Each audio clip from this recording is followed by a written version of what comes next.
செவிலியர் சங்கம் சமூக சமத்துவ டாக்டர் சங்க சார்பாக இன்றைக்கு இந்த ஊடகவியலாளர் சந்திப்பு நடத்துகிறோம்.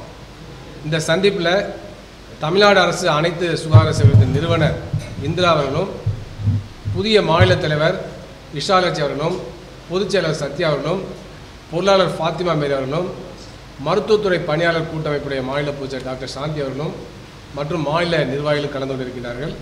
இப்பொழுது புதிய தலைவர் விஷாலட்சி அவர்கள் ஊடகவியலாளர் மத்தியிலே அவர் உரையாற்றுவார். விசாலாட்சி, மாநில தலைவர், தமிழ்நாடு அரசு அனைத்து சுகாதார செவிலியர் சங்கம். இன்று தமிழ்நாட்டில் சுகாதார செவிலியருக்கு அதிக பிரச்சனைகள், பல்வேறு பிரச்சனைகள் இருந்து கொண்டிருக்கிறது. பல முறை அரசிடம் நாங்கள் வலியுறுத்தியுள்ளோம்.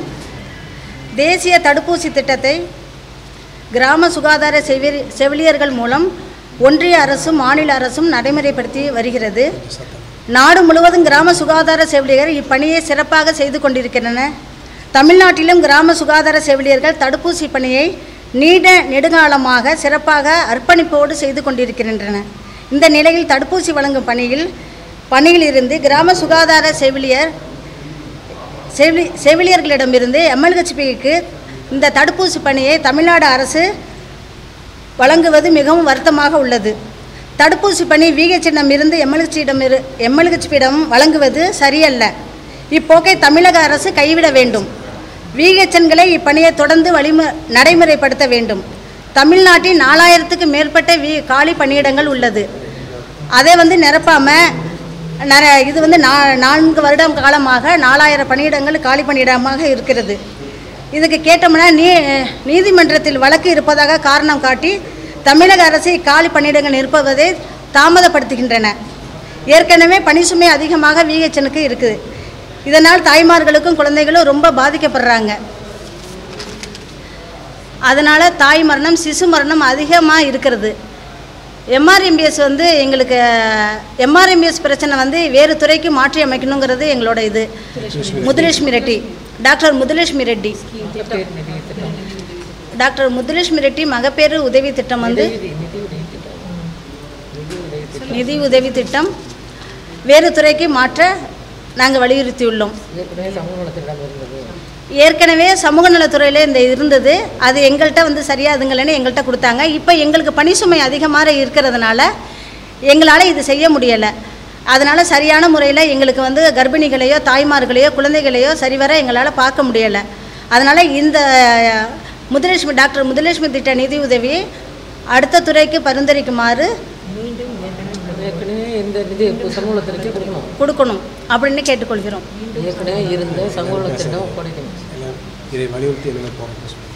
இதை வலியுறுத்தி 23/6 முதல் 2/7/25 வரை கோரிக்கை என்ன கருப்பு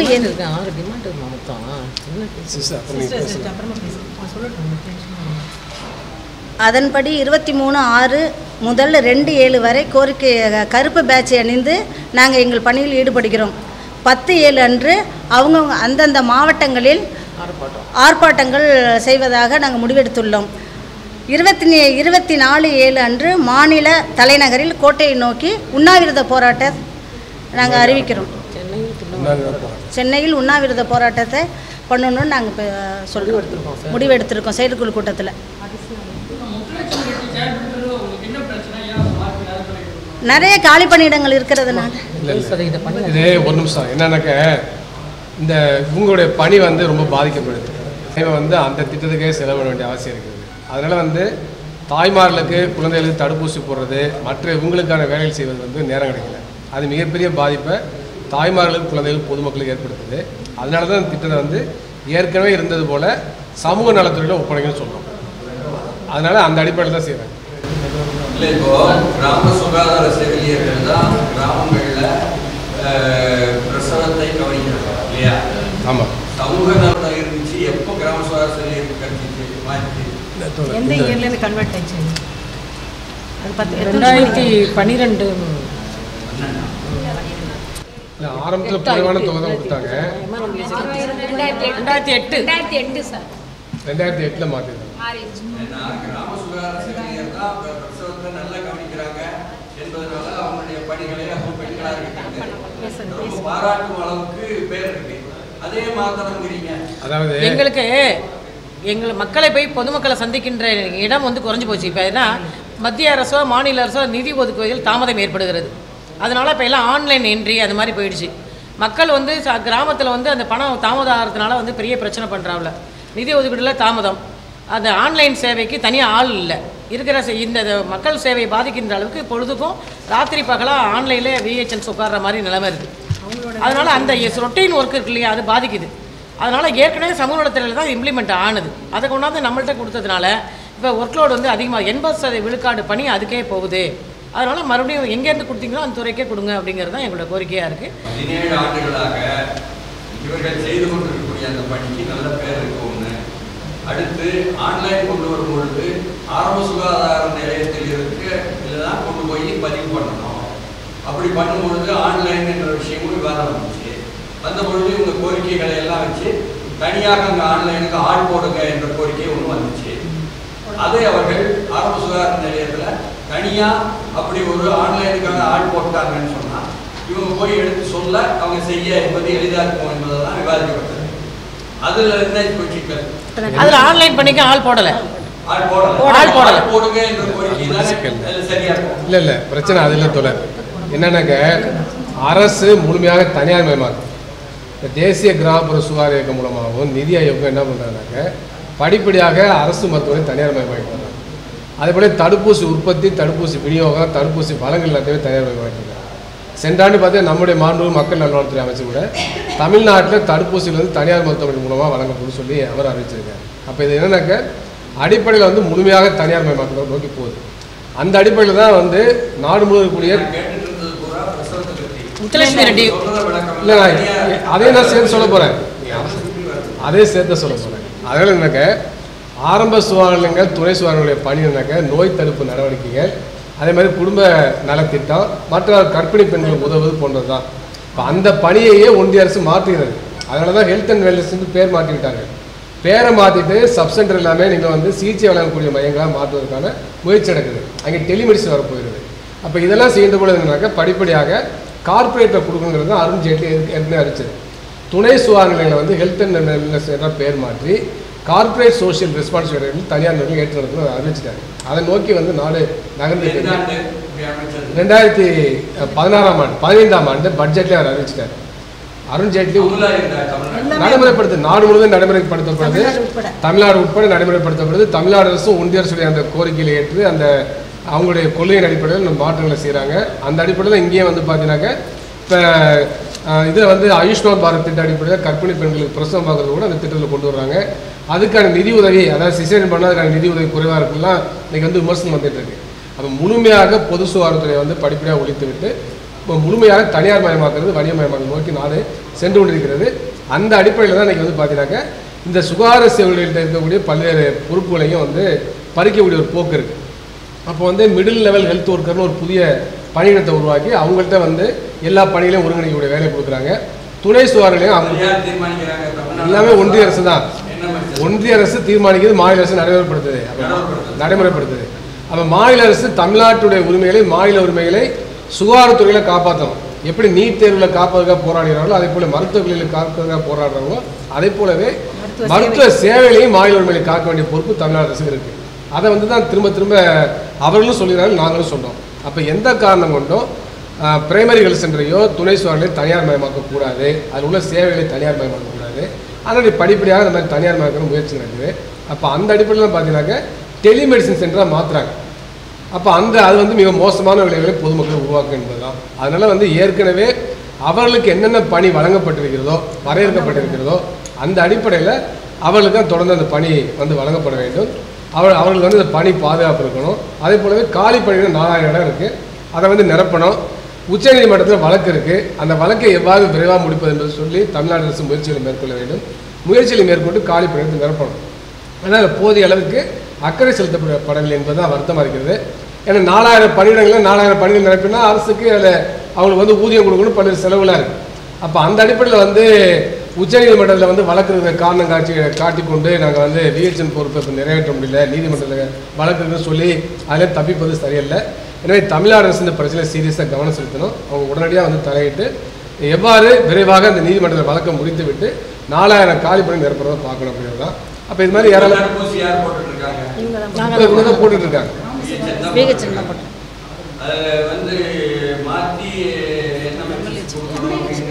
MLHP mid level health provider.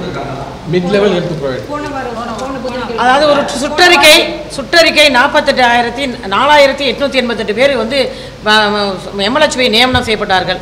அது வந்து எதுக்குன்னா மக்களை தேடி மருத்துவம் அதுக்காக நியமிக்கப்பட்டவர்கள். அவங்க என்ன பண்ணுவாங்கன்னா சமுதாய கூடம், சேவை மையம், PHCலேருந்து அந்த மருந்து மாத்திரைகளை எடுத்துகிட்டு போய் மக்களுக்கு கொடுக்கணுங்கிறது தான் அவங்களோட இது. அது NHMஆல நியமிக்கப்பட்டவர்கள். இப்போ 4000 காலி பணியிடத்துலையும் இருக்கிறவர்களே ஒரு 4 இடம் 5 இடம் வச்சுட்டு ஊசியை போட்டுட்டு சிரமப்பட்டுட்டு தான் இருக்காங்க, மக்கள் சேவை பாதிக்கப்படக்கூடாது என்பதற்காக. இப்போ என்ன பண்ணுறாங்கன்னா இயக்குனரால் ஒரு உத்தரவு போடப்பட்டிருக்கு. இது 4888 பேரும் தடுப்பூசி பணியை மேற்கொள்வார்கள். அவர்களுக்கு வந்து பயிற்சி அரை மணி நேரம் 1 மணி நேரம் ஒரு நாள் பயிற்சி கொடுக்கப்படுது. ஆனால் இவருக்கு தடுப்பூசி போடுவதற்கே கிராம சுகாதார செவிலியர்கள் 2 ஆண்டுக்கு பயிற்சி போடுறது 30 வருஷத்துக்கு மேலே செய்கிறாங்க. எந்த பிரச்சனையுமே தடுப்பூசினால் வரல. இப்போ இவங்க வந்து இந்த காலி பணியிடத்தை நிரப்ப சொல்கிறதுக்கு பதிலாக இவங்களை கொண்டாந்து உள்ளே போட்டு இவங்க தடுப்பூசியை இப்போ மேற்கொள்வார்கள்னு கிராம சுகாதார செவிலியர் மத்தியில் ஒரு பதட்டம் அச்சம் இருக்குது. ஏன்னா ரொட்டீனாக ஜாப் சார்ட்டோட வந்து தடுப்பூசி பணி என்பது கிராம சுகாதார செவிலியரோடது. அந்த பணியை வந்து ஆமாம் ஆமாம் அப்படிதான் இல்லை NHM ஹெல்த் மிஷன் உலக வங்கியோட திட்டம் தான். இப்போ ஒரே ஒரு நிமிஷம் நான் சொல்லிக்கிறேன். இந்த தடுப்பூசி போடுதலை வந்து கிராம சுகாதார செவிலியர்களுக்கு பறிக்கணும் என்ற கருத்து எப்போ வந்துச்சு?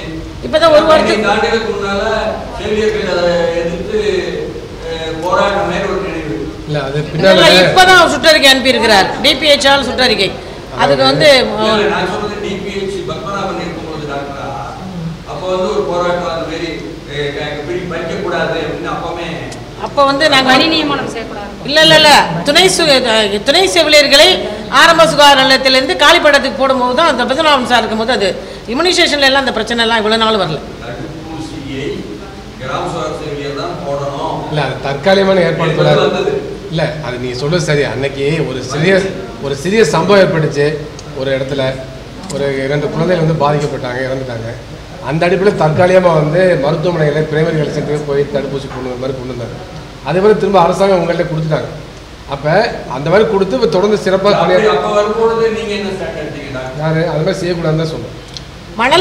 மணலியில் வந்து ஒரு 2 குழந்தை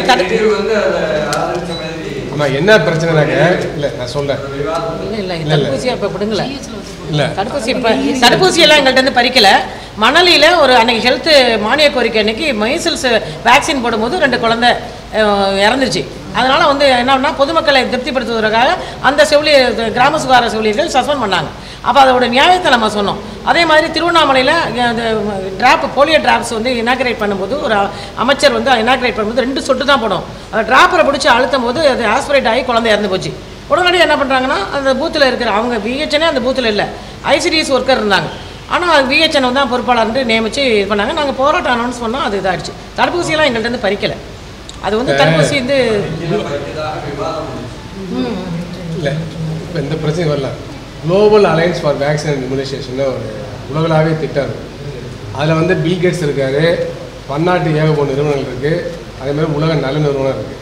அப்போ அது வந்து படிப்படியாக உலகம் முழுவதும் தடுப்பூசி வளங்களை தனியார் மயமாக்குறது, தடுப்பூசி உற்பத்தியை தனியார் மயமாக்குறது தான் நோக்கமாக இருக்குது. இப்போ அந்த அடிப்படையில் தான் பார்த்தீங்கன்னா நாடு முழுவதும் வந்து உலக வங்கியின் மூலமாக தேசிய நலக்குழுவின் மூலமாக இன்றைக்கி வந்து எல்லாத்தையும் தனியார் மயமாக்குறாங்க. அந்த அடிப்படையில் தான் தமிழ்நாட்டில் வந்து நடைமுறைப்படுத்தப்படுகிறது. இது மிகப்பெரிய அளவுக்கு பொதுமக்களுக்கு பாதிக்கும். எனவே எந்த காரணம் கொண்டு தடுப்பூசியை வந்து தனியார்ட்ட கொடுக்கக்கூடாது. ஏற்கனவே எவ்வாறு துணை சுகாதார நிலையம் மூலமாக, ஆரம்ப சுகாதார நிலையம் மூலமாக, கிராமப்புற சுகாதார சேவை மூலமாக தடுப்பூசி திட்டம் நடைமுறைப்படுத்தப்படுகிறோம், அது தொடர வேண்டியதான் எங்கள் நிலைப்பாடு. அந்த கோரிக்கை வலியுறுத்தி தான் இப்போ வந்து அடுத்தடுத்து பல்வேறு கட்ட போராட்டங்கள் நடத்த உள்ளாங்க. அப்போ வந்து அதற்கு எங்களுடைய சங்கம் முழுமையான ஏற்கனவே பல முறை சந்தித்து சொல்லியிருக்கிறாங்க. இல்லை அது செய்யலைங்கிறதுனால வந்து எல்லாம் தொடர்ந்து இயக்கலாம். கோரிக்கை பல முறை வைத்திருக்காங்க, நிறைவேற்றவில்லை. நிறைவேற்றதன் காரணமாக தான் அடுத்த கட்டம் போடுறது வந்து முடிவு பண்ணியிருக்கு.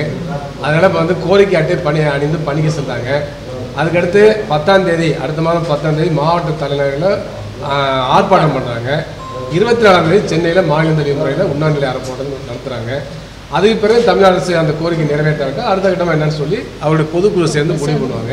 எங்களுடைய சங்கம் எடுக்கக்கூடிய முடிவு நிச்சயமாக உறுதுணையாக இருக்கும், ஆதரவாக இருக்கும். அந்த முத்துலட்சுமி ரெட்டி மகப்பேறு நிதி திட்டத்தில் நாங்கள் பல நூறு கோடி ரூபா திட்டப்பணி அது. ஆனால் அந்த ரெவென்யூவில் வந்து ஒரு சாதாரண ஒரு எக்ஸ்ட்ரா ஒர்க் பண்ணால் கூட ஒரு இன்சென்டிவ் கொடுக்கப்படுது. ஆனால் கிராம சுகாதார செவிலியர்கள் கடந்த 17 ஆண்டுகளாக இந்த பணியை மேற்கொள்கிறவங்களுக்கு எந்த ஒரு இன்சென்டிவ் கொடுக்கல. ஆனால் இவங்க சொந்த பணத்தில் அதுக்காக நிறைய செலவு பண்ணாங்க. இன்றைக்கி ஏன் எங்களுக்கு சிரமம்னா 80% பணிகள் அதுக்காக செலவிடப்படுது. அதில் நிறைய பிரச்சனைகள் பப்ளிக்கும் இவங்களுக்கும் ஒரு மோதல் போக்கு வருது. அதனால் ஏற்கனவே இந்த சமூக திட்டம் கொடுக்கணுங்கிறது தான் எங்களுடைய ஸ்டாண்டாக இருக்குது. அது நாங்கள் தொடர்ந்து கோரிக்கை வச்சுட்ருக்கோம். ஒரு ஸ்டேஜில் வந்து அதை வந்து கொடுத்துடலாம், ஊரக வளர்ச்சி திட்டம் கொடுக்கலான்ற மாதிரி கூட முடிவெடுத்தாங்க. இப்போ செக்ரட்டரிட்டே லாஸ்ட் டைம் கூட நம்ம 5/1 இந்த ஆண்டு பேசியிருக்கோம். 5/1 போன செக்ரட்டரிட்டே பேசியிருக்கோம் கொடுங்கன்னு. அது டிபிஹெச்சுக்கு வந்து ஃபைல் போட சொல்லியிருக்காரு.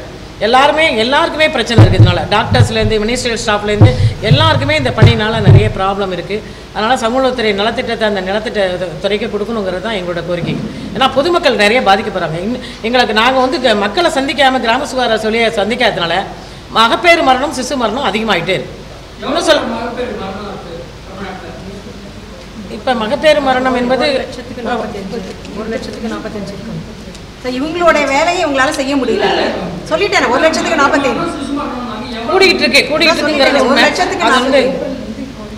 1 லட்சம் தாய்மார்கள் இது பண்ணா 45, 44 அந்த அளவில் இருக்கு.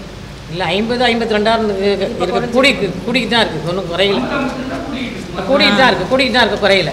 ஏன்னா துணை செவிலியர்கள் இருப்பாங்க ஆரம்ப சுகாதார நிலையத்தில். அவங்கள தூக்கி வெளியில் போட்டாச்சு. அவங்க தான் நிறைய டெலிவரி பார்க்குறவங்க, நல்ல எஃபிஷியன்ட்டு. அவங்களெல்லாம் தூக்கி ஃபீல்டுக்கு காலியாக இருக்கிற ஃபீல்டுக்கு போடுறாங்க. அந்த 12 அப்படியே இருக்குது. அதில் கொண்டாந்து புதுசாக ஃப்ரெஷ் கேண்டிடேட் கொண்டாந்து ஸ்டாஃப் நர்ஸ் எல்லாம் போட்டுக்கிட்டு இருக்காங்க.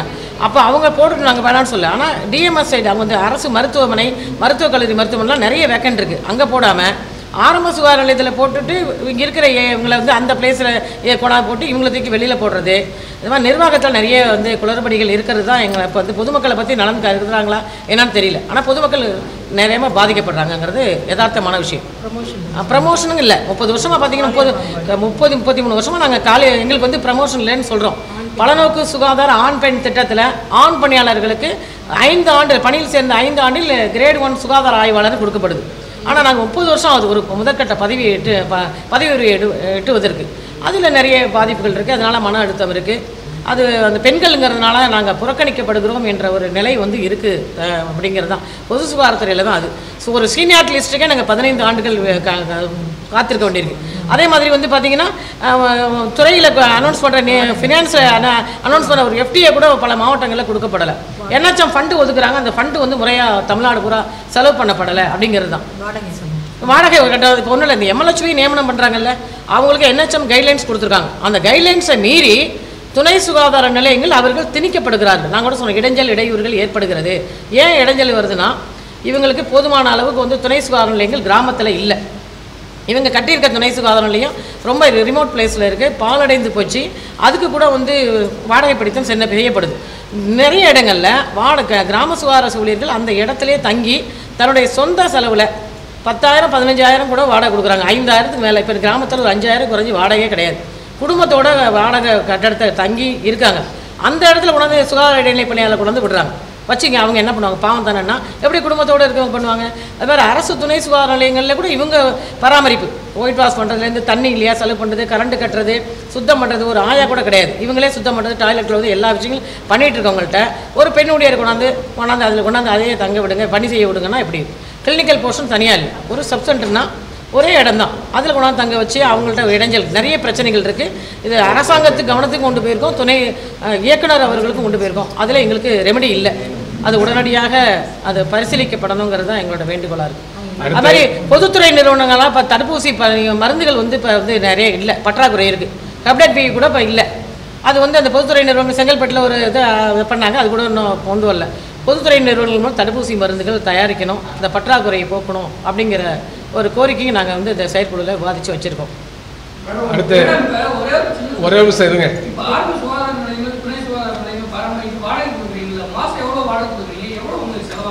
1000 ரூபாய் நம்ம HSC ரெண்ட் இல்லை 1700 அவங்க பேசிக் சம்பளத்தை பொறுத்து அவங்களுக்கு வாடகை பிடித்தம் பண்ணுறாங்க. தோராயமாக சொல்லுங்கள் 1700 இவங்களோட சேலரியில தான் அந்த வாடகை அரசு குடியிருப்புக்கான வாடகை பிடித்தம் பண்ணப்படுது. அதில் HSC ரெண்ட் இவங்களுக்கு கிடையாது. அது மாதிரி இருக்கும்போது ரெண்ட் கொடுக்கல, வீட்டு வாடகை படின்னு கொடுக்குறாங்களா அது கொடுக்க மாட்டாங்க. இவங்களுக்கு ஒரு 1700 ரூபா கொடுக்குறாங்கன்னு வச்சுங்களேன். அந்த 1500 வீடு இப்போலாம் கிடைக்கிறதில்ல, கிராமத்தில் கூட கிடைக்கிறதில்ல. இவங்க எக்ஸ்ட்ரா பணம் போட்டு தான் அந்த இடத்த பிடிச்சி துணை சுகாதார நிலையங்களை ரன் பண்ணிட்டு இருக்காங்க. அப்புறம் ஏஎன்எம் பிரச்சனை இது ரவி, ஏஎன்எம் பிரச்சனை ஒன்று இருக்குது. அது சம்மந்தம் பொதுச் செயலாளர் சத்யா பேசுவோம். சத்யா மேடம் உங்க பேர் என்ன மேடம்? இந்திரா சார். இந்திரா நீங்கள் உங்கள் பேர் சொல்லுங்கள். பி. சத்யா, பொதுச் செயலாளர், தமிழ்நாடு அரசு அனைத்து சுகாதார செவிலியர்கள் சங்கம். எங்கள் தலைவர் சொன்ன மாதிரி எல்லா கோரிக்கைகளும் பல முறை நாங்கள் அரசுக்கிட்ட சொல்லிட்டோம், போராட்டம் பண்ணி சொல்லிட்டோம். எத்தனையோ முறை போய் கிரிவிலன்ஸ் மீட்டிங் வைக்கிறப்ப கூட கொண்டு போய் கொடுத்துட்டோம். ஆனால் எங்களுக்கு இது வரைக்கும் எந்த தீர்வுமே கிடைக்கல.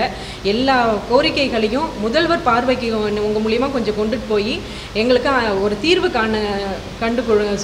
சொல்லுங்கள். எங்களுக்கு என்னென்னா எல்லா பிரச்சனைகளுமே நாங்கள் போய் பேசுகிறப்ப, இப்போ எங்கள் துறை அதிகாரிகள்கிட்ட நாங்கள் போய் பேசுகிறப்ப சரி பண்ணாதீங்க ஓகே அப்படின்ற மாதிரி எங்களுக்கு ஃபேவராக பேசிடுறாங்க. ஆனால் அதுவே எங்கள் மாவட்ட ரீதியாக வரப்ப எங்கள் மாவட்ட அதிகாரிகள் இல்லை உங்களுக்கு இப்படியெல்லாம் செய்ய முடியாது, எங்களுக்கு இந்த மாதிரி ப்ரெஷர் வருது, ஒன்றுமே இல்லை, ஒரு யூவின் என்ட்ரி இல்லை FRS அட்டண்டன்ஸ் இதெல்லாம் நிறைய சின்ன சின்ன விஷயத்துக்கெல்லாம் போராடணும். அது எல்லாத்துக்குமே எங்களுக்கு திருப்பி எங்கள் துறை ரீதியாக எங்களோட மாவட்ட அரசுலேருந்து ப்ரெஷர் வருது. நாங்கள் இங்கே கேட்குறப்ப ஊன்னு சொல்லிடுறாங்க, அங்கே போய் கேட்குறப்ப அவங்க மூலியமாக ப்ரெஷர் மெமோ கொடுக்குறாங்க, நிறைய தண்டனைகள்லாம் கொடுக்குற மாதிரி பண்ணிட்டு இருக்காங்க. அதுதான். அப்புறமேல் ஒவ்வொரு ஆரம்ப சுகாதார நிலையத்திலையும் ஏஎன்எம் அப்படின்ற துணை செவிலியர்கள் இருக்கிறாங்க. இப்போ அவங்கள எங்கள் காலி பணியிடங்கள் 4000ஐயும் புதுசாக போட்டு நிரப்பாமல் அவங்க எல்லாரையும் கொண்டு போய் கிராம சுகாதார செவிலியராக ஒர்க் பண்ண சொல்கிறாங்க. கிராம சுகாதார செவிலியராக அவங்கள போட்டுட்டாங்கன்னா அப்புறம் ஏஎன்எம் போஸ்டிங்கே சரண்டர் பண்ணிடுவாங்க. ஏஎன்எம்மே இதன் மேல் எடுக்க மாட்டாங்க. அது மாதிரியான காலகட்டத்தில் இருக்குது. எங்களுக்கு ஏஎன்எம்மையும் நாங்கள் விட்டு கொடுக்க மாட்டோம், கிராம சுகாதார செவிலியர்களையும் நாங்கள் விட்டு கொடுக்க மாட்டோம். எங்களுக்கு ரெண்டுமே இருக்கணும். நாங்கள் பொதுமக்களுக்கும் அதான் நல்லது.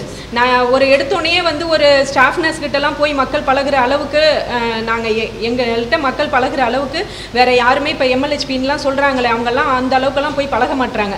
ஒரு MLHP மக்களுக்கும் அந்த MLHPன்றவங்களுக்கு இடையில ஒரு போஸ்டிங்காக WHP அப்படின்ற ஒருத்தவங்களை நியமிச்சிருக்காங்க. அதுவே எங்களுக்கு ஒரு ஆஷான்னு சொல்லிட்டு எல்லா கிராம சுகாதார செவிலியருக்கும் ஆஷான்றவங்களும் கொடுக்கல. நாங்களே டைரெக்டாக தான் போய் மக்கள்கிட்ட பேசுகிறோம். அதெல்லாம் எங்களுக்கு அதெல்லாம் பெரிய பிரச்சனை இல்லை, அதெல்லாம் எங்களுக்கு வேலை பலு அப்படின்லாம் சொல்ல மாட்டோம். நீங்கள் சொன்ன மாதிரி சார் முத்துலட்சுமி ரெட்டி மகப்பேறு நிதி திட்டம் இவ்வளோ நாள் நீங்கள் பண்ணிட்டு இருந்தீங்க, இப்போ ஏன் பண்ண மாட்டீங்கன்னு கேட்குறீங்க. இவ்வளோ நாள் எங்களுக்கு அந்த ஷெட்யூலில் ரொம்ப இதெல்லாம் கிடையாது, ஆதார் என்ட்ரி பண்ணுறது இதெல்லாம் கிடையாது. முன்னாடி பேர் வாங்கினோமா, ஒரு அப்ளிகேஷன் போட்டோமா, அவங்களோட டீட்டெயில்ஸ்லாம் வாங்கி ஒரு அப்ளை பண்ணோமா, அதில் ஓடிட்டு இருந்தது ரெக்கார்டாக, கையில் ரெக்கார்டாக. அதுக்கப்புறம் ஒரு சின்ன ஆன்லைன் ஒர்க் கொடுத்தாங்க. அதுக்கப்புறம் கொஞ்சம் பெருசாக ஆதாரை லிங்க் பண்ணணும்னு சொன்னாங்க. இப்போ என்னென்னா ஆதார் லிங்க் பண்ணணும், போஸ்ட் ஆஃபீஸில் அந்த ஆதார் அக்கௌண்ட்டில் லிங்காக இருக்கணும். இதெல்லாம் கிராமப்புற மக்கள்கிட்ட போய் எங்களால் எடுத்து சொல்ல முடியல. நான் தான் அக்கௌண்ட் கொடுத்துருக்கேனே, எனக்கு குழு பணம்லாம் ஏறுது, எனக்கு அந்த பணம் ஏறுது, இந்த பணம் ஏறுது, ஏன் நீங்கள் போடுற பணம் மட்டும் ஏற மாட்டேங்குது, என்ன ஆக்டிவேட்டில் தானே இருக்குது அப்படின்ற மாதிரிலாம் எங்களுக்கும் அவங்களுக்கும் வாக்குவாதம் அதிகமாகுது.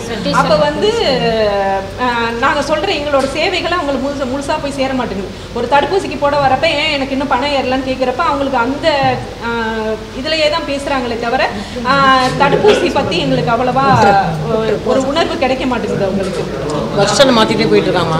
பிரதான கோரிக்கை 3 கோரிக்கை. தடுப்பூசி பணியை MLHP கிட்ட கொடுக்கக்கூடாது. MLHP கிட்டேருந்து MLHPக்கு கொடுக்குறாங்க.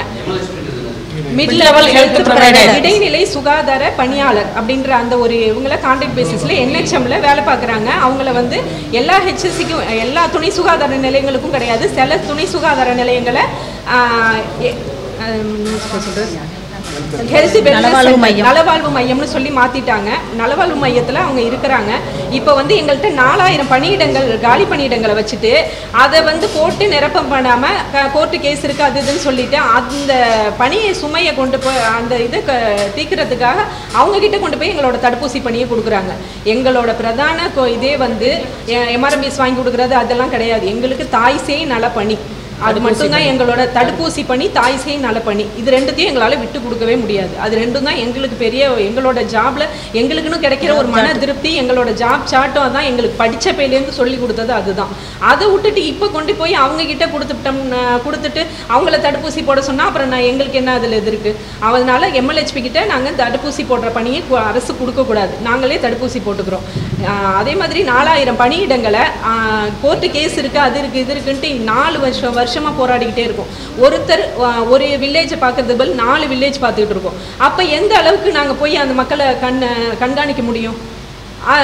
ஆள் பற்றாக்குறை இருக்குது, மக்களை கண்காணிக்க முடியல. அதனால் மகப்பேறு மரணம், சிசு மரணம் அதிகமாகுது. இதெல்லாம் பார்த்து கவர்மெண்ட் வந்து இந்த ஏப்ரல்லேருந்து இது வரைக்கும் 32 மகப்பேறு மரணம் தமிழ்நாடு ஃபுல்லாக நடந்திருக்கு. இந்த ஏப்ரல்லேருந்து 3 மாதத்தில் 32 குழந்தைகள் நிறைய கூட தான் இருக்குது. குழந்தைகள் அதை விட அதிகமாக தான் இருக்கும். மாவட்டத்திற்கு தான் அது, மாநிலத்துக்கு நிறைய. சத்யா பி. சத்யா, மாநில பொதுச் செயலாளர்.